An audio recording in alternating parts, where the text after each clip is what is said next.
Hi friends, welcome back to my channel. ఈరోజు topic వచ్చేసి Indian history సిరీస్లో భాగంగా మౌర్య సామ్రాజ్యం గురించి మనం ఈరోజు వీడియోలో తెలుసుకోబోతున్నాము. ఇండియన్ హిస్టరీకి సంబంధించిన వీడియోస్ అని నా యూట్యూబ్ ఛానల్లో ప్లేలిస్ట్ క్రియేట్ చేశాను. ఒకవేళ చూడకపోయి ఉంటే ఆ యూట్యూబ్ ప్లేలిస్ట్లో మీరు వీడియోస్ చూడండి. లాస్ట్ టాపిక్ వచ్చేసి మనం డిస్కస్ చేసింది పర్షియన్ల దండయాత్ర అండ్ అదేవిధంగా అలెగ్జాండర్ దండయాత్ర గురించి మనం లాస్ట్ టాపిక్లో డిస్కస్ చేశాము. నెక్స్ట్ టాపిక్ వచ్చేసి మౌర్య సామ్రాజ్యం గురించి ఈరోజు వీడియోలో తెలుసుకోబోతున్నాము. మౌర్య సామ్రాజ్య స్థాపన ఏ విధంగా జరిగింది, ఎవరిని ఓడించి మౌర్య సామ్రాజ్యం అనేది స్థాపించారనేది తెలుసుకుందాం. ఫస్ట్ ఆఫ్ ఆల్ అయితే మగధ రాజ్యాన్ని పాలించిన నందవంశ చక్రవర్తి చివరి రాజు ఎవరు? ధననందుడు ఉన్నారు కదా. నందవంశాన్ని పరిపాలించిన చివరి చక్రవర్తి ధననందుడు.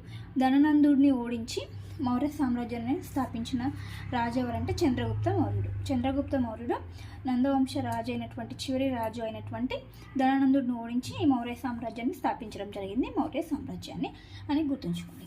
సో ఇక మౌర్య సామ్రాజ్యంకి వెళ్తున్నాం. మౌర్య సామ్రాజ్య స్థాపకుడు ఎవరంటే చంద్రగుప్త మౌర్యుడు. ఎవరు? చంద్రగుప్త మౌర్యుడు మౌర్య సామ్రాజ్యం యొక్క స్థాపకుడు. సో మౌర్య సామ్రాజ్యం యొక్క ప్రాధాన్యతలు ఏంటో ఫస్ట్ తెలుసుకుందాం. ఉత్తర దక్షిణ భారతదేశాన్ని ఏకం చేసి పరిపాలన చేసిన మొట్టమొదటి రాజవంశం ఇది మౌర్య వంశం. ఉత్తర భారతదేశాన్ని మొత్తాన్ని ఏకం చేసి పరిపాలన చేసిన మొట్టమొదటి రాజవంశం అన్నమాట ఇది మౌర్య వంశం అన్నమాట, మౌర్య సామ్రాజ్యం. నెక్స్ట్ వచ్చేసి వీళ్ళు కేంద్రీకృతమైన పరిపాలన విధానాన్ని ప్రవేశపెట్టిన మొదటి రాజవంశం. కేంద్రీకృతమైన పరిపాలన విధానాన్ని ప్రవేశపెట్టిన మొదటి రాజవంశం అంటే ఇది మౌర్య వంశమే. మౌర్య సామ్రాజ్యం మొట్టమొదటిసారిగా కేంద్రీకృతమైన పరిపాలన విధానాన్ని వీరు ప్రవేశపెట్టారనమాట.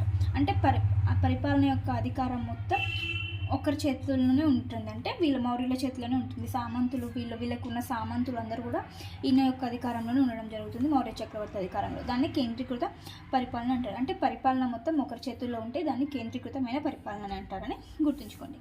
నెక్స్ట్, భూసారాన్ని బట్టి శిస్తు ప్రవేశపెట్టిన మొట్టమొదటి వంశం కూడా మౌర్య వంశమే. భూసారాన్ని బట్టి శిస్తు ప్రవేశపెట్టిన మొట్టమొదటి వంశం ఇది మౌర్య వంశం. నెక్స్ట్, చంద్రగుప్త మౌర్యుడు సల్లేఖన వ్రతం ఆచరించి మరణించడం జరిగింది. మీకు తెలుసు కదా ఫ్రెండ్స్, చంద్రగుప్త మౌర్యుడు సల్లేఖన వ్రతం ఆచరించాలని చెప్పాను. సల్లేఖన వ్రతం అంటే జైన మతంలోకి సంబంధించినది. సల్లేఖన వ్రతం సల్లేఖన అంటే ఏంటంటే శరీరాన్ని శుష్కించుకొని మరణించడం అని, శరీరాన్ని శుష్కించుకోవడంని సల్లేఖన వ్రతం అని అంటారు.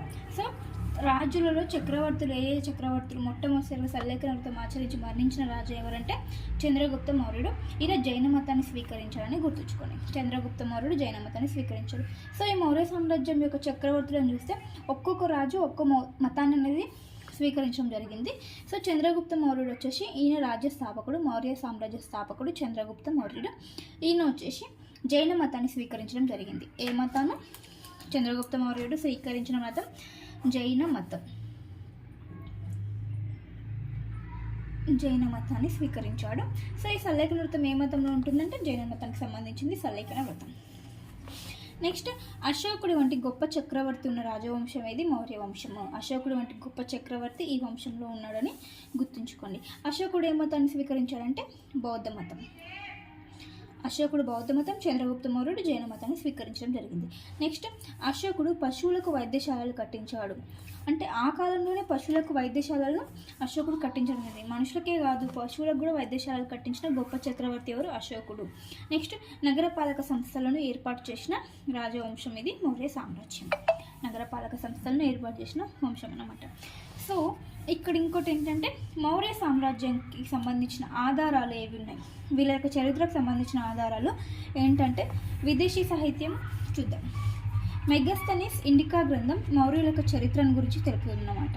మెగస్తనీస్ రచించినటువంటి ఇండికా అనే గ్రంథం మౌర్యుల యొక్క చరిత్రకు సంబంధించిన ఆధారాలను ఈ గ్రంథం తెలుపుతుంది. మెగస్తనీస్ రచించిన ఇండికా గ్రంథం. సో ఈ మెగస్తనీస్ ఎవరంటే గ్రీకు దేశస్థుడు. గ్రీకు దేశానికి చెందిన వ్యక్తి, గ్రీకు దేశస్థుడు.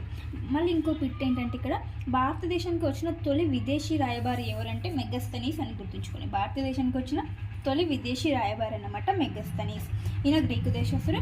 ఇతను రచించిన గ్రంథం వచ్చేసి ఇండికా గ్రంథం మౌర్యుల గురించి తెలుపుతుంది అన్నమాట. ఇది విదేశీ సాహిత్యం. నెక్స్ట్ వచ్చేసి బీసీ 321లో మగధ రాజ్యం. అప్పుడు మగధ రాజ్యాన్ని నందవంశం పరిపాలించిందని చెప్పాను కదా. చివరి రాజు ఎవరు? ధననందుడు. ధననందుడి దగ్గర కౌటిల్యుడు అనే పురోహితుడు పనిచేసేవాడు.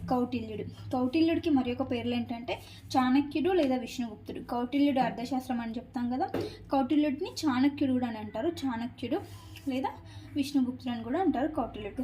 సో ఈ కౌటిల్యుడు వచ్చేసి ఇక్కడ నందవంశ చివరి రాజు అయినటువంటి ధననందుడి దగ్గర పురోహితుడిగా పనిచేసేవాడు. ధననందుడి దగ్గర. సో ధననందుడు అసమర్థ రాజు అన్నమాట. ఈయన నందవంశానికి చెందిన చివరి చక్రవర్తి. ఇతను అసమర్థ రాజు అన్నమాట. కౌటిల్యుడే ఈయనకి పరిపాలనలో సహాయం చేసేవాడు ధననందుడికి. సో ధననందుడు అసమర్థుడు కౌటిల్యుతో గొడవపడి అవమానించడం చేత కౌటిల్యుడు ధననందుడి దగ్గర ప్రధానమంత్రి పదవి నుండి వెళ్ళిపోతాడు అనమాట. ఈ పదవి వద్దని కౌటిల్యుడు వెళ్ళిపోవడం జరుగుతుంది. ధననందుడితో గొడవ కారణంగా కౌటిల్యుడు తన పదవి వదిలేసుకుంటాడు. ఎవరు? కౌటిల్యుడు. తర్వాత ఏమైందంటే కౌటిల్యుడు చంద్రగుప్త మౌర్యుడితోని నందవంశం ఓడించి మౌర్య సామ్రాజ్యాన్ని స్థాపించాడు. చంద్రగుప్త మౌర్యుడు తీసుకొస్తాడు. కౌటిల్యుడు చంద్రగుప్త మౌర్యుడితోని యుద్ధం చేపిస్తాడు నందవంశం పైన. నందవంశంని ఓడించి మౌర్య సామ్రాజ్యాన్ని స్థాపించాడు. సో ఇక్కడ ఇంకో బిట్ ఏంటంటే చంద్రగుప్త మౌర్యుడికి మౌర్య సామ్రాజ్యాన్ని స్థాపించడంలో సహాయం చేసింది ఎవరంటే కౌటిల్యుడు అని అర్థం చేసుకోండి. కౌటిల్యుడు చంద్రగుప్త మౌర్యుడికి మౌర్య సామ్రాజ్య స్థాపనకు సహాయం చేశాడు. నందవంశంను ఓడించడంలో ఈయన సహాయం చేశాడు. ధననందుడిని చంద్రగుప్త మౌర్యుడు ఓడించి మౌర్య సామ్రాజ్య స్థాపన అనేది జరుగుతుంది. నందవంశ చివరి చక్రవర్తి అయిన ధననందుడిని ఓడించింది ఎవరు ఓడిస్తారు? చంద్రగుప్త మౌర్యుడు. చంద్రగుప్త మౌర్యుడు ఎవరు? మౌర్య సామ్రాజ్య స్థాపకుడు చంద్రగుప్త మౌర్యుడు. ధననందుడిని ఓడించి మౌర్య సామ్రాజ్యాన్ని స్థాపించాడు. మౌర్య సామ్రాజ్యం ఎలా ఏర్పడిందో అర్థమైందా ఫ్రెండ్స్?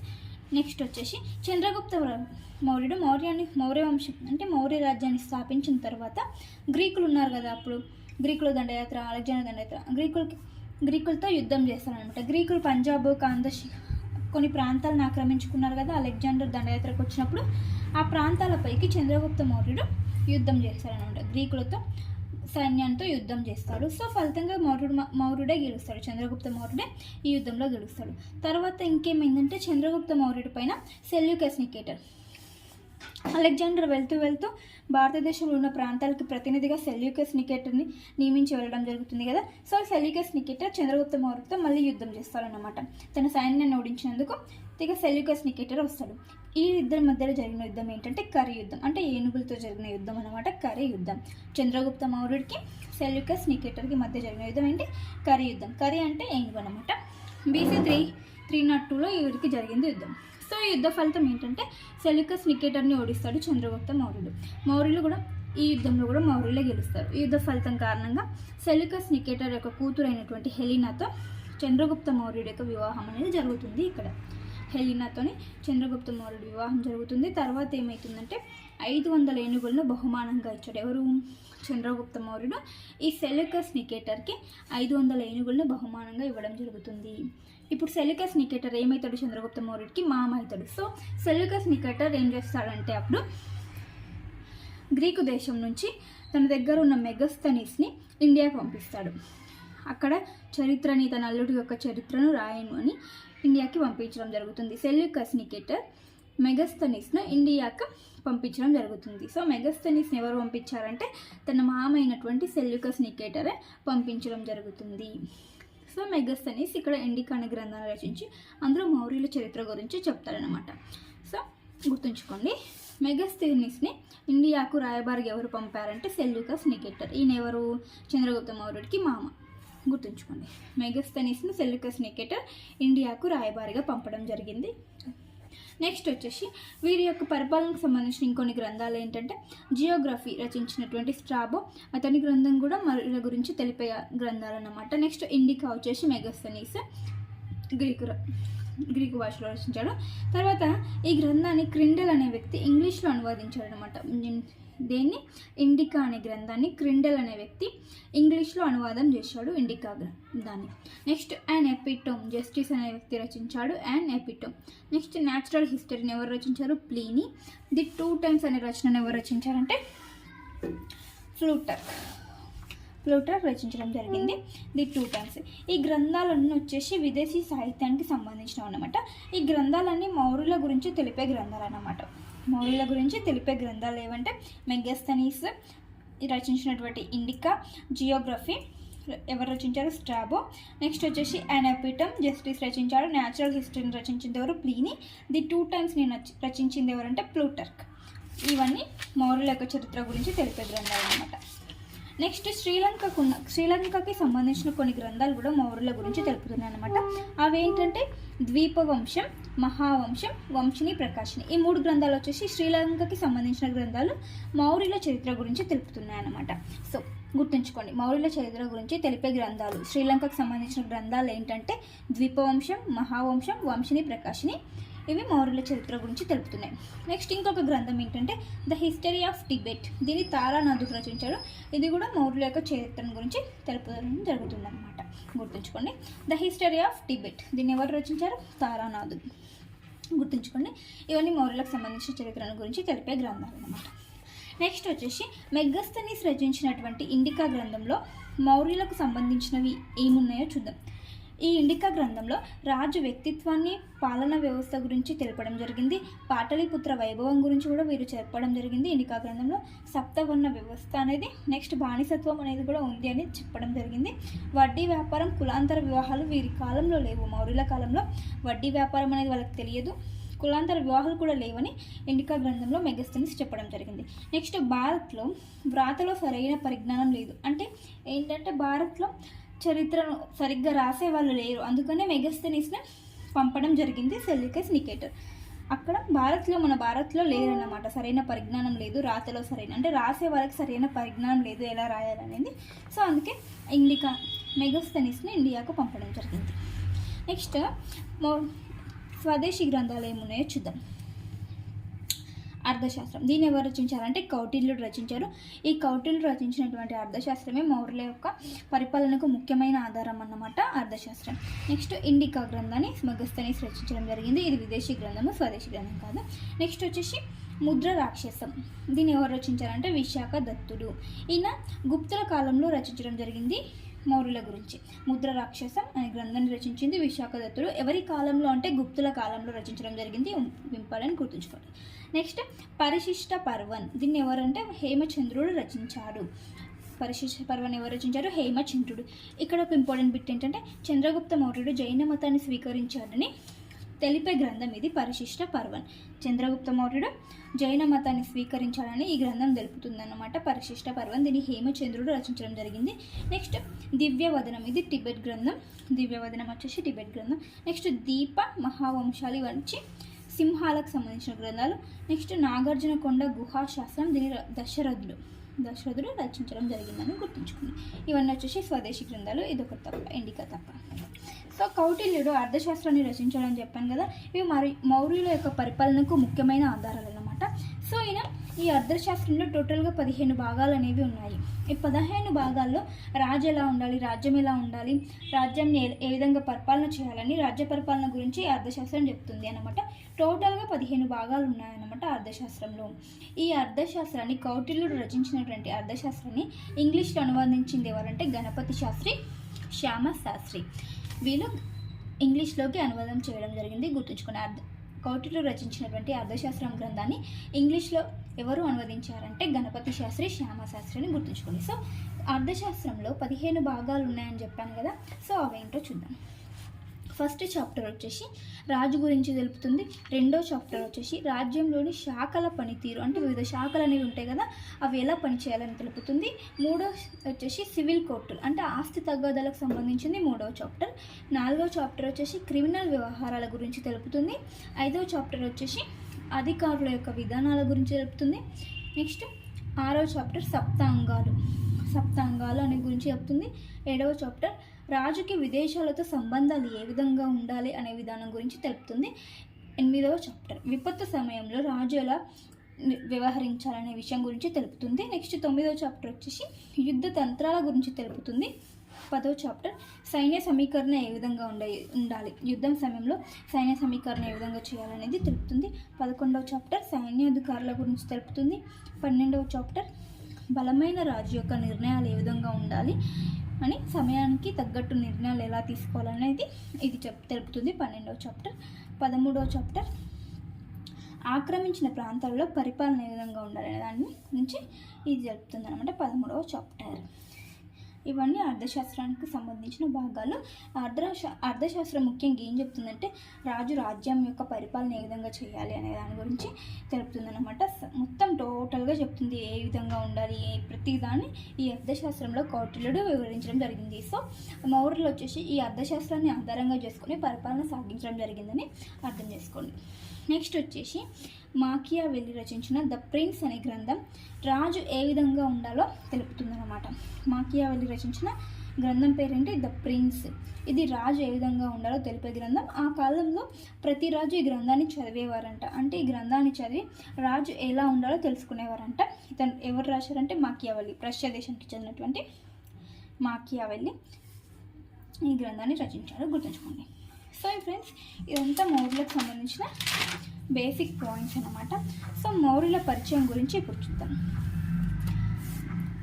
మౌర్యుల సామ్రాజ్య స్థాపన వచ్చేసి BC 321. ఏ కాలం వరకు ఉందంటే BC 321 నుంచి 187 వరకు వీళ్ళు పరిపాలన సాగించారు.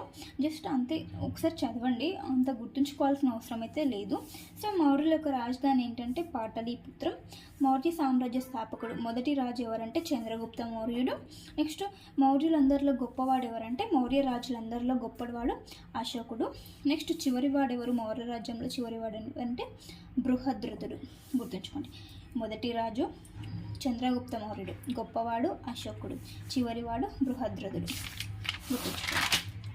నెక్స్ట్ వచ్చేసి వీరి వంశంని అంటే మౌర్య సామ్రాజ్యంని ఎలా అంతమైంది, ఏ వంశం అంతం చేసిందంటే శుంగ వంశానికి చెందిన పుష్యమిత్ర శుంగుడు వీరి మౌర్య సామ్రాజ్యాన్ని అంతం చేశాడనమాట. పుష్యమిత్ర శుంగుడు. సో మౌర్యుల యొక్క రాజభాష ఏంటంటే ప్రాకృతం వీరి యొక్క రాజభాష, గుర్తుంచుకోండి. ఇవన్నీ బేసిక్స్. నెక్స్ట్ వచ్చేసి చంద్రగుప్త మౌర్యుడు, మౌర్య సామ్రాజ్య స్థాపకుడైనటువంటి చంద్రగుప్త మౌర్యుడు గురించి తెలుసుకుందాం. ఈయన కాలం వచ్చేసి BC 321 నుంచి BC 296 వరకు ఈయన పరిపాలన సాగించారనమాట చంద్రగుప్త మౌర్యుడు. సో ఈయనకు కొన్ని బిరుదులు అనేవి ఉన్నాయి, అవేంటో చూద్దాం. చంద్రగుప్త మౌర్యుడు యొక్క బిరుదులు ఏంటంటే మహారాజాదిరాజు, ప్రియదర్శిని, షాండ్రో కొట్టస్. ఇవన్నీ చంద్రగుప్త మౌర్యుడికి సంబంధించిన బిరుదులు అన్నమాట. మహారాజాదిరాజ, ప్రియదర్శిని, షాండ్రో కొట్టస్ అని గుర్తుంచుకోండి. ఈయన ఎవరి బిరుదులు అంటే చంద్రగుప్త మౌర్యుడి యొక్క బిరుదులు. ఇక్కడ ఒక ఇంపార్టెంట్ బిట్, సుదర్శన తటాకంను ఎవరు నిర్మించారు అంటే చంద్రగుప్త మౌర్యుడు అని గుర్తుంచుకోండి. సుదర్శన తటాకంను నిర్మించింది చంద్రగుప్త మౌర్యుడు. ఈ తటాకం గురించి తెలిపే శాసనం ఏంటంటే జునాగఢ్ శాసనం తెలుపుతుందన్నమాట ఈ సుదర్శన తటాకం గురించి. ఈ జునాగఢ్ శాసనానికి ఇంకొక పేర్లు ఏంటంటే గిర్నార్ లేదా జున్నార్ శాసనం అనే పేరు ఉన్నది జునాగఢ్ శాసనాన్ని. ఈ జునాగఢ్ శాసనాన్ని ఎవరు వేయించారంటే రుద్రదమనుడు. రుద్రదమనుడు వేయించాడు. సుదర్శన తటాకం గురించి తెలిపే శాస్త్రం జునాగఢ్ శాసనము. దీన్ని వేయించింది రుద్రదమనుడు. ఇది ఏ భాషలో వేయించారంటే సంస్కృతం. ఇది ఇంపార్టెంట్, గుర్తుంచుకోండి. ఏ భాషలో జునాగఢ్ శాసనం ఉందంటే సంస్కృత భాషలో ఉంది. ఎందుకు ఇంపార్టెంట్ అంటే భారతదేశంలో వేసిన మొట్టమొదటి సంస్కృత శాసనం ఇది జునాగఢ్ శాసనం. భారతదేశంలో వేసిన మొట్టమొదటి శాసనం ఏంటి? జునాగఢ్ శాసనం. సంస్కృతంలో వేసిన మొట్టమొదటి శాసనం అనమాట. దీన్ని స్పెషాలిటీ గుర్తుంచుకోండి. దీన్ని రుద్రదమనుడు వేయించడం జరిగింది, గుర్తుంచుకోండి. ఈ జునాగఢ్ శాసనం సుదర్శన తటాక నిర్మాణం గురించి తెలుపుతుంది అనమాట. నెక్స్ట్ వచ్చేసి చంద్రగుప్త మౌర్యుడికి సంబంధించి జైన మతాన్ని ఈయన ఆచరించడం జరిగింది. చంద్రగుప్త మౌర్యుడు ఆల్రెడీ చెప్పాను కదా. సల్లేఖ వ్రతం చేసి మరణించిన రాజు చంద్రగుప్త మౌర్యుడు. సల్లేఖ వ్రతం చేసి మరణించడం జరిగింది చంద్రగుప్త మౌర్యుడు. సో ఈయన జైన మతంలో చేరాడని తెలిపే గ్రంథం ఏంటి? పరిశిష్ట పర్వన్. హేమచంద్రుడు రచించినటువంటి పరిశిష్ట పర్వన్ ఈయన జైన మతంలో చేరాడని తెలుపుతుంది అన్నమాట. సో ఈయన యొక్క భార్య ఎవరు? హెలీనా. భార్య వచ్చేసి హెలీనా, సెల్యూకస్ నికేటర్ యొక్క కుమార్తె అయినటువంటి హెలీనా. గ్రీకు దేశానికి చెందిన హెలీనా చంద్రగుప్త మౌర్యుడు యొక్క భార్య అన్నమాట, గుర్తుంచుకోండి. నెక్స్ట్ రాజు వచ్చేసి బిందుసారుడు. ఇతని యొక్క కాలం వచ్చేసి BC 296 నుంచి 273 వరకు ఈయన పరిపాలన చేశారన్నమాట. ఇతను ఎవరంటే చంద్రగుప్త మౌర్యుడు యొక్క కుమారుడు అన్నమాట బిందుసారుడు. తక్షశిల అనే ప్రాంతంలో ఇతనిపై తిరుగుబాటు చేశారు. ఎందుకంటే ఇతను అంత పవర్ఫుల్ రాజ్యం కాదన్నమాట, ఇతను అసమర్థుడు అన్నమాట. అంత పవర్ఫుల్ కాదు. సో అక్కడ ఉన్న తక్షశిలలో ఉన్న ప్రజలు వచ్చేసి ఈ రాజుపై తిరుగుబాటు చేయడం అనేది జరిగింది. తక్షశిల అనే ప్రాంతంలో బిందుసారుడిపై తిరుగుబాటు చేశారు అక్కడున్న ప్రజలు. ఎందుకంటే ఆ కాలంలో రాజులు వీక్గా ఉంటే దండయాత్రలు జరిగే అవకాశం ఎక్కువగా ఉంది. సో అక్కడ ప్రజలు ఏం చేశారంటే ఈ రాజును వెంటనే తొలగించి సమర్థుడైన రాజును పెట్టాలని వాళ్ళు తిరుగుబాటు చేయడం జరిగింది. సో అప్పుడే ఉజ్జయిని ప్రాంతంలో అశోకుడు గవర్నర్గా పనిచేస్తున్నాడు. అశోకుడు ఎవరంటే ఈ బిందుసారుడు యొక్క కుమారుడు అశోకుడు. ఈయన ఉజ్జయిని ప్రాంతంలో గవర్నర్గా అంటే అధికారిగా పనిచేయడం జరుగుతుంది అశోకుడు. సో అశోకుడు ఏం చేసిందంటే తక్షశిల ప్రాంతానికి వెళ్ళి అక్కడ ప్రజల తిరుగుబాటును అణచివేశాడు. అశోకుడు తక్షశిలలో తిరుగుబాటుని అణచివేయడం జరిగింది. ఈ విధంగా ప్రజల యొక్క తిరుగుబాటును అణచివేసి మళ్ళీ వారి యొక్క తండ్రినే రాజుగా కొనసాగడం జరిగింది. అశోకుడు తక్షశిలలో తిరుగుబాటుని అణచివేశాడు. గుర్తుంచుకోండి, అశోకుడు తండ్రి బిందుసారుడు. నెక్స్ట్ సిరియా రాజు అయినటువంటి ఆంటియోకస్ రాజు. ఇతను డైమాకస్ను రాయబారిగా పంపించడం జరిగింది. ఎవరిని? డైమాకస్ను రాయబారిగా పంపించడం జరిగింది బిందుసారుడి కాలంలో. ఎవరిని? డైమాకస్ని. సిరియా రాజు అయినటువంటి ఆంటియోకస్ డైమాకస్ను రాయబారిగా పంపించారు. ఇంకొకటి ఈజిప్టుకు చెందిన డైనిసస్ని కూడా రాయబారిగా పంపించడం జరిగింది. డైమాకస్ వచ్చేసి సిరియాకు సంబంధించిన వ్యక్తి, డైనిసస్ వచ్చేసి ఈజిప్టుకు సంబంధించిన వ్యక్తి రాయబారులుగా పంపించడం జరిగింది. సో ఈ బిందుసారుడు యొక్క బిరుదులు ఏమైనా ఉన్నాయంటే సింహసేనుడు ఇతని యొక్క బిరుదు. నెక్స్ట్ అమిత్రగాత్ర అనేది కూడా ఇతని యొక్క బిరుదు. సింహసేనుడు, అమిత్రగాత్ర. శత్రువులను నిర్మూలించేవాడు అనేది ఇతని యొక్క బిరుదు. మిత్రగాత్ర అంటే ఏంటి? శత్రువులను నిర్మూలించేవాడు అని గుర్తుంచుకోండి. సింహసేనుడు, అమిత్రగాత్ర. సో ఇది ఫ్రెండ్స్ మౌర్యులకు సంబంధించి కొంచెం బేసిక్స్. ఫస్ట్ తర్వాత చంద్రగుప్త మౌర్యుడు, బిందుసారుడు గురించి ఈ వీడియోలో తెలుసుకున్నాం. నెక్స్ట్ వీడియోలో వచ్చేసి అశోకుడు గురించి, మౌర్య సామ్రాజ్యంలో గొప్ప వ్యక్తి అయినటువంటి గొప్ప చక్రవర్తి అయినటువంటి అశోకుడు గురించి నేను నెక్స్ట్ వీడియోలో ఎక్స్ప్లెయిన్ చేస్తాను. సో వీడియో నచ్చితే ప్లీజ్ లైక్ చేయండి, షేర్ చేయండి, అలాగే సబ్స్క్రైబ్ కూడా చేసుకోండి. వీడియో కొంచెం లేట్ అయింది. ఇప్పటి నుంచి అయితే రెగ్యులర్గా అప్లోడ్ చేస్తాను. ఇండియన్ హిస్టరీకి సంబంధించి ఖచ్చితంగా కంటిన్యూ చేస్తాను. డౌట్స్ అయితే ఏం పెట్టుకోకండి. Thank you for watching. By by.